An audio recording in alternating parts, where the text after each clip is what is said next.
C'est-à-dire que cette fois, pour faire quelque chose par rapport à son corps, il n'y a plus que l'option de se priver ou de faire un régime ou de faire de l'équilibre alimentaire. On ajoute finalement un nouveau plan qui est d'écouter et respecter finalement ses sensations.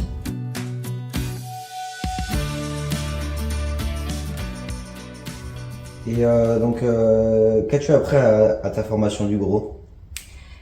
Eh bien justement, j'ai trouvé finalement une approche complémentaire à la diététique classique qui est assez cognitive, hein, faut tout réfléchir, l'équilibre alimentaire, c'est des il faut, il ne faut pas, c'est vraiment des règles. Alors qu'avec l'approche du gros, c'est comme si on revenait à la nature même de l'acte alimentaire, c'est-à-dire on se reconnecte au physique, au corps, à ses sensations, et on va vraiment être dans ce qu'on appelle l'approche psychosensorielle, avec un vrai respect des ressentis du corps, c'est-à-dire la faim, le rassasiement, le plaisir de manger. Donc tu vois, vraiment des sensations qu'on avait, que le bébé a en tout cas instinctivement. Sauf qu'avec la société, notre éducation, on met un bon couvercle dessus et on n'écoute plus du tout ça. C'est-à-dire que, et notamment les gens qui sont en difficulté avec leur poids ou leur corps, négligent complètement. Et en même temps, ça va dans le sens de leur pathologie puisqu'ils n'aiment plus leur corps, ils pensent que leur corps est le problème. Donc on est à milieu d'écouter ce corps qu'on n'aime pas. Donc le fait que les gens se coupent un peu comme ça, j'ai comme ça une représentation d'un peintre où on voit la tête, c'est vraiment un ballon au-dessus du corps et complètement coupé et le corps une autre partie. Mais je trouve que ça illustre très bien où en sont les gens. C'est vraiment la tête gouverne et le corps on met un couvercle et on n'écoute plus. Donc avec le gros, vraiment ça m'a permis d'avoir des outils très pratico-pratiques pour permettre aux gens de ressentir à nouveau les sensations donc de faim, de rassasiement, réapprendre à avoir confiance aussi à ces ressentis et donc du coup à proposer un plan B, c'est-à-dire que cette fois pour faire quelque chose par rapport à son corps, il n'y a plus que l'option de se priver ou de faire un régime ou de faire de l'équilibre alimentaire. On ajoute finalement un nouveau plan qui est d'écouter et respecter finalement ses sensations. Et donc, on a quand même aussi des personnes qui ont complètement une estime d'eux-mêmes dans les chaussettes. Souvent, ils pensent que c'est eux le problème et à aucun moment, ils remettent en cause le régime.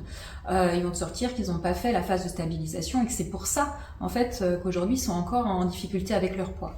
Donc, tout ça mis bout à bout, pour moi, en fait, ce qui aujourd'hui, je l'explique comme ça en consultation, je dis, voilà, on va faire un petit jeu.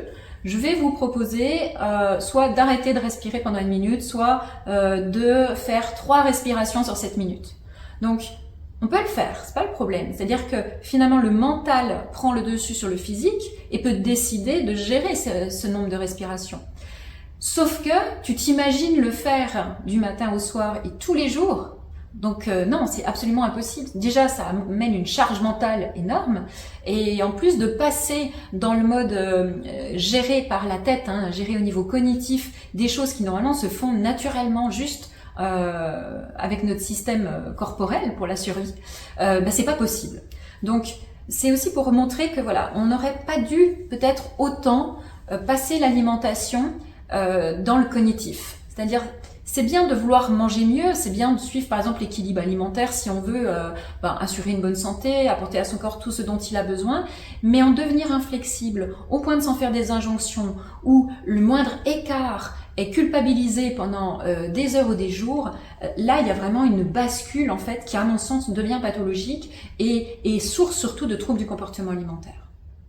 Donc ce qui va être important pour ces personnes, pour moi en tout cas, ça va être d'accueillir leur représentation, d'accueillir là où elles en sont justement dans leur manière de voir l'alimentation, leur manière de voir leur corps, et puis quelque part presque de déconstruire des idées reçues, mais dans une idée de reconstruction plus respectueuse envers l'être humain qu'on est, et puis surtout rallier en fait cette tête et ce corps, parce que on est un seul être entier, et donc d'être dans une vie plus harmonieuse en tant qu'être humain, en tant qu'être vivant, et que notre corps c'est du vivant, notre corps c'est notre grâce à lui on fait plein de choses tous les jours, plutôt dans la gratitude que dans l'autoflagellation ou la restriction.